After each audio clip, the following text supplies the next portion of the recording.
Hello, and welcome back to Minotaur Hotel. So we're rejoining this good pauper, you know? Yes. I can't wait to recruit him and have a dog around. I mean, I know he's a wolf, but you know, it's like having a dog around, right? He's a good pupper. I like him so far. He hasn't said a word. I love him to death. He chances a brief investigation before he makes his way inside. The metal beasts are all asleep, and likely they're humans too. Beneath the scent of pestrol typical of their species, each has no relation to the other. They, as he, were likely whisked away by some unknown force.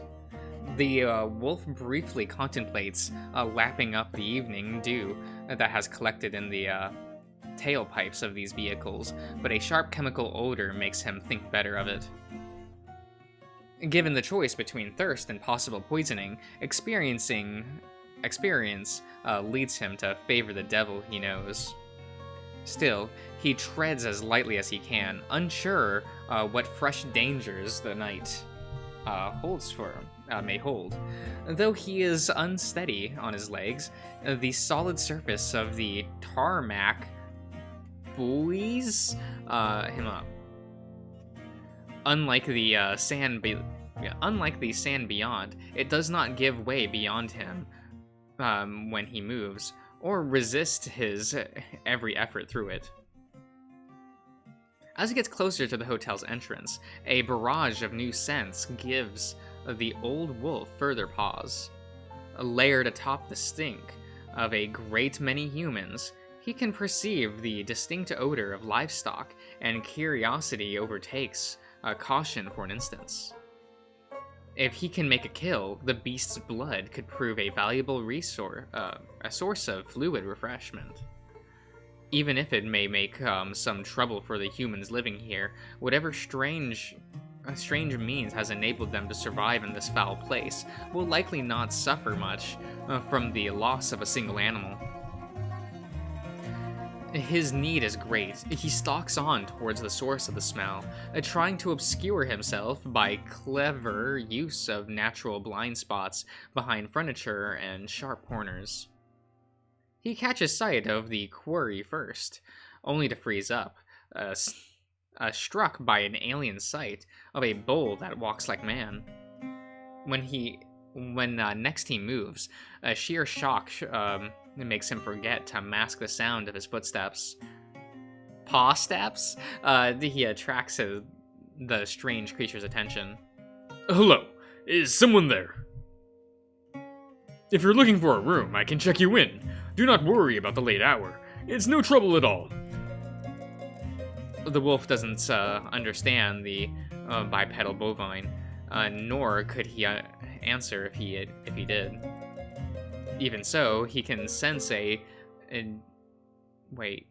general tone about this bullman, and thinks to try diplomacy again, hoping to earn a place for himself amongst its herd by force of raw charisma. Perhaps, if these men will accept him, he can be spared natural wrath, and that precludes him from hunting this creature, however odd it looks. And the time it takes for the wolf to regain his composure and plan an approach, the bull has started to a sortie from behind the desk. There is but a split second for the wolf to take control of the conversation before he is put on the back foot once again. He will spare himself the indignity of showing this stranger his belly until he has confirmed the bull's intentions. He has no wish to make himself more vulnerable than necessary. Instead, he opts for a simpler gesture of greeting, the lupin equivalent of a firm, masculine handshake. Lurching forward into the bull's arms, he closes the distance, ensnaring the other male's muzzle in his own before slipping his tongue inside. The height difference makes the position a bit difficult, but the old wolf continues undetermined. Yes. Relishing what little moisture he can steal from the swallows his partner spit. A trace of something sweet and sour crawls from the bullman's mouth, and the wolf laps it up without a second thought, even going as far as to probe his partner's gum line for a deeper cure of its nature. Wherever the bull ate for dinner, it had an array of complex flavors that are utterly lost on a wild animal's palate, although that does not stop the wolf from trying to get more of it after a few hours of starvation. A long moment passes in the awkward embrace before the bull man recovers from his paralysis. That was kind of weird, not gonna lie.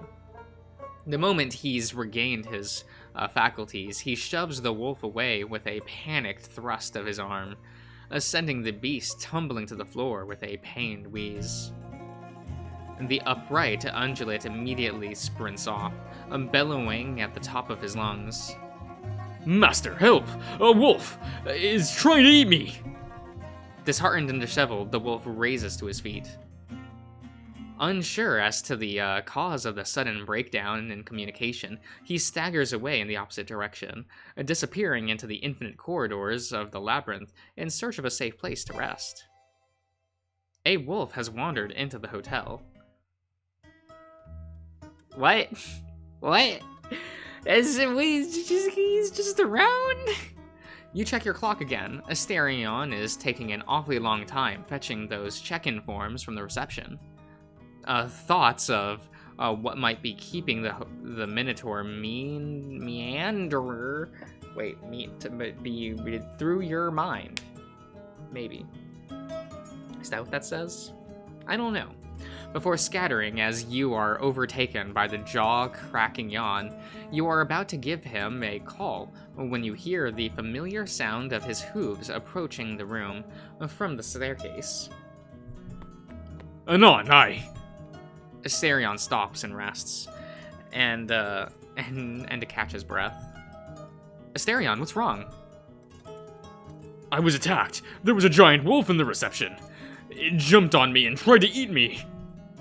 He can indeed catch a whiff of an unusual odor coming off of Asterion's clothes, the unmistakable scent of wet dog overpowering his usual scent of sun and sea. That's impossible. The hotel can't create life out of thin air, can it? It is possible, but the alpha flowers are the only form of life the hotel can create, which does not become instantly aggressive towards me. Well, I don't remember creating any wolves myself lately, and you say it's this happened in the reception? Yes. So nowhere near the valley. You took a good look at Asterion, and you say it attacked you. It jumped on me and tried to eat me. You look fine to me, buddy. How exactly did it try to eat you? It licked my face. I see.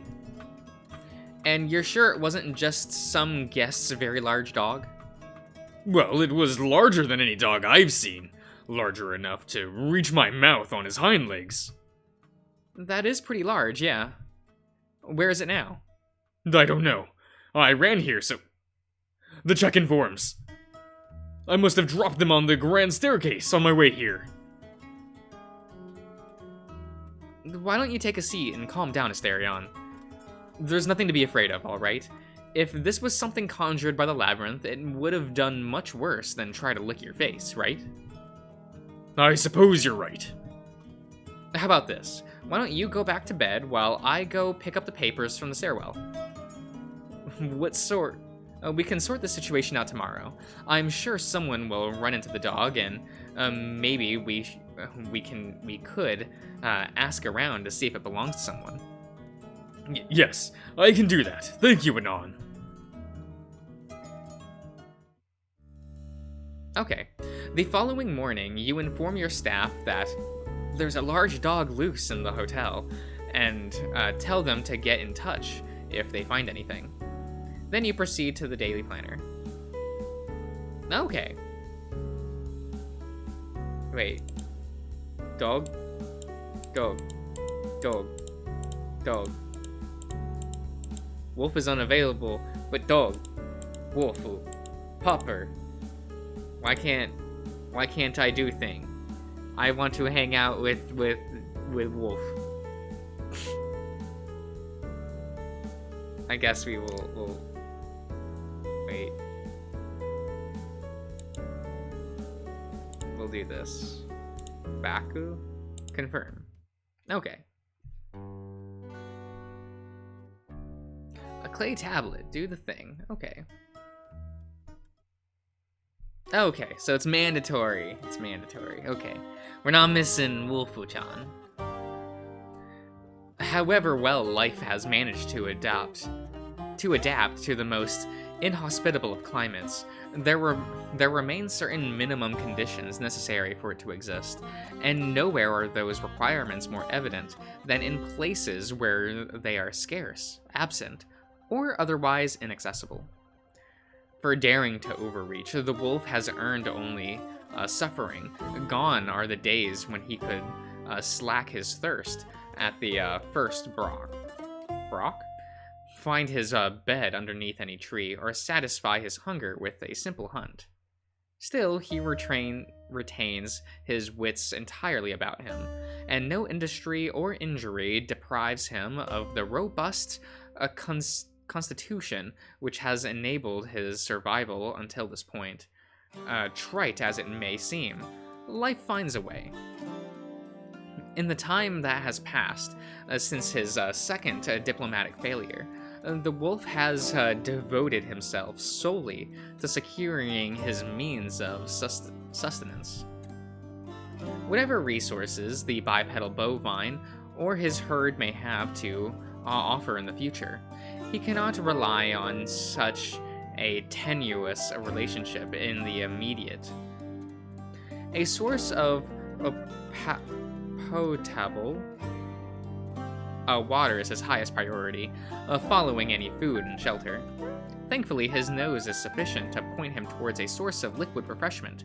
With a few minutes of the encounter, what someone of a more human persuasion may recognize as a restroom. Oh, okay. Imagine the joy of his heart to see fresh water available for any convenience, or the feeling of relief at plunging headfirst into the cool oasis after a day spent baking underneath the desert sun. At the hour of his arrival, the public restrooms are as deserted as the hotel's entrance, and he takes the opportunity to gather himself while foot traffic remains scarce. As his mental faculties return, he remains vigilant for any change in his surroundings, but the hours tick by with nary a sound or scent. And so he takes with rest he can, the dull ache in his ribs, where the bull man punches his ebb away with time, as does the dizzy weakness of his limbs once he has drunk to his fill. Eventually, he chances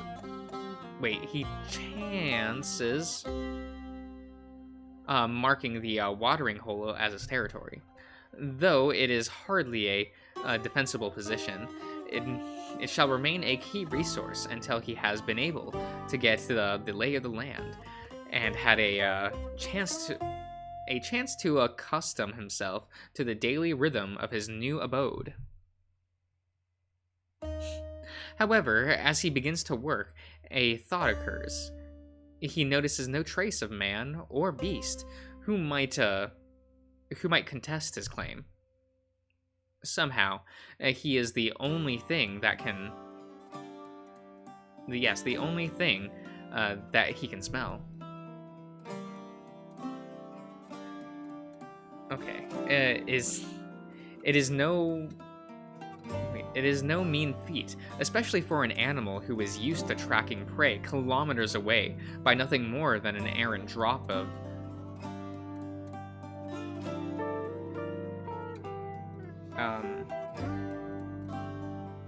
That's like 3 consonants in a row. I can't even begin to understand how that's supposed to be pronounced. Give me a moment. P-H-L-E-G-M.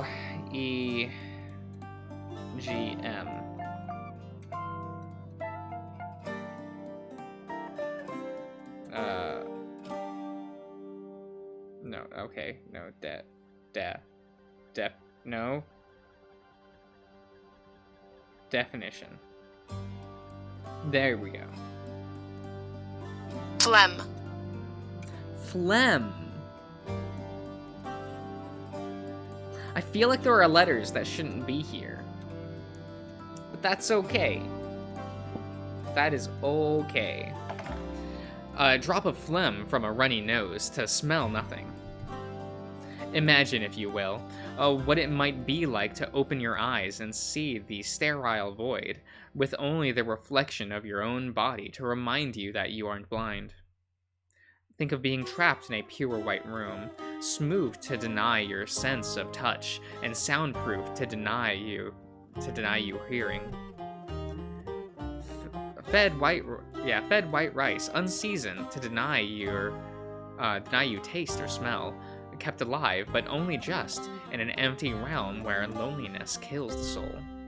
Such is the wolf's experience and the fumbling desperation of disability, having had a fundamental part of himself rendered useless by unknown means. Still, his inhumanity shields him from realizing the full extent of his madness. The pin and needle numbness of the senses glides off the wolf's mind, like water from a duck's back. He hasn't enough of a psyche for psychological torture to effect. While he can scarce afford to be terrified of each unknown phenomenon, it nevertheless gives him pause to have one sense contradicted another. He knows the hotel to be inhabited, whether by kind men, foul, or some combination thereof. He has seen them enter, smelled the sea breeze, sweat, and sunshine beating off the bold man's skin. As he pops his head back into the hallway, his wet fur helps him detect a slight breeze, wholly unlike the arid air which buffeted him before. This wind seems to circulate of its own volition, without any heed for the ways architecture may impede airflow. There is no clue this animal mind can parse about its origin of nature. A brief retracing of his steps yields nothing either. Nobody answered the bull man's call for help. He dares not linger, but he can at least be sure that nothing will surprise him from behind. The wolf stalks with all caution toward the nearest source of sound, unwilling to abandon himself to slumber until his needs are met. Sure enough, he recognizes the crackle of a fire, though the lounge's landscape is just as alien to him as the lifeless desert outside. The tables and chairs are just another shape taken by the deformed trees which dot the cursed wasteland. He gives them as wide a berth as possible, like a man might a minefield, while approaching the hotel's hearth. Though his thick fur makes his scorn, the heat is Yes. Hestia's hearth is not wholly lost on the wolf's animal brain. He understands on some intellectual level that the dancing fireflies signify a place to rest for weary wanderers, though the smokeless fire keeps him from surrendering to the area of calm that pervades his surroundings. Whoa. Into the kitchen he goes. He will cook himself up a meal. With his paws, he will hold like the spatula in his mouth. It is fine. It will look adorable. Anyway, I think I'll end the part here for now. So I'll see you around, everyone.